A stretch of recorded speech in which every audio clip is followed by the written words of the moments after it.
रूस और चीन ने होर्मुज जलद मरुमध्य को फिर से खोलने के यूएन प्रस्ताव को वीटो किया। संयुक्त राष्ट्र सुरक्षा परिषद में रूस और चीन ने उस प्रस्ताव को वीटो कर दिया जिसका मकसद होर्मुज जलद मरुमध्य को फिर से खोलना था। यह प्रस्ताव ऐसे समय में पारित नहीं हो सका जब ईरान से समझौते के लिए अमेरिका की समय सीमा नज़दीक आ रही है। यह जानकारी एसोसिएटेड प्रेस एपी की रिपोर्ट में दी गई। प्रस्ताव के पक्ष में वोट। सुरक्षा परिषद के 15 में से 11 देशों ने प्रस्ताव के पक्ष में वोट दिया।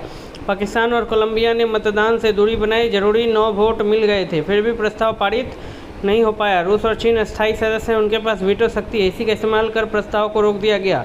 शुरुआत में प्रस्ताव में अनुच्छेद 7 शामिल था। इससे सदस्य देशों को होर्मुज जलद मरुमध्य खोलने के लिए बल प्रयोग की अनुमति मिल सकती थी। रूस और चीन इसका विरोध कर रहे थे। इसी वजह से लंबे समय तक बातचीत चली। अंत में जो प्रस्ताव लाया गया उसमें केवल देशों से रक्षात्मक तरीके से सहयोग करने की बात कही गई। बहरीन ने यूएनएससी में क्या कहा? बहरीन को उम्मीद थी कि रूस और चीन कम से कम मतदान से दूरी बनाएंगे, लेकिन ऐसा नहीं हुआ। सुरक्षा परिषद इस मुद्दे पर बटी हुई नजर आई। रूस और चीन ने वीटो कर साफ कर दिया कि वे ईरान के साथ खड़े हैं। दोनों देशों का कहना है कि प्रस्ताव में ईरान की बहुत कड़ी आलोचना की गई थी। बहरीन के विदेश मंत्री अब्दुल लतीफ बिन राशिद अल जयानी ने यूएनएससी में कहा कि ईरान को होर्मुज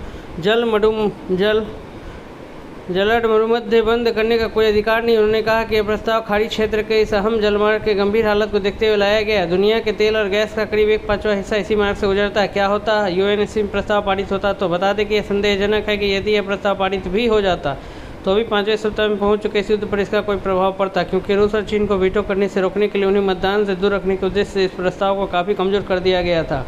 बहरीन के प्रस्ताव में क्या क्या शामिल था? इसमें व्यापारिक और वाणिज्यिक जहाज़ों को सुरक्षा मुहैया करना, जलद मरुमध्य के माध्यम से अंतर्राष्ट्रीय नौवहन को बंद करने, बाधित करने या उसमें हस्तक्षेप करने के प्रयासों को रोकना शामिल किया गया था। प्रस्ताव में यह भी मांग की गई थी कि ईरान व्यापारिक और वाणिज्यिक जहाज़ों पर हमले तुरंत बंद करे और होर्मुज जलद मरुमध्य से उनके आवागमन की स्वतंत्रता में बाधा डालना और नागरिक बुनियादी ढांचे पर हमला करना बंद करे।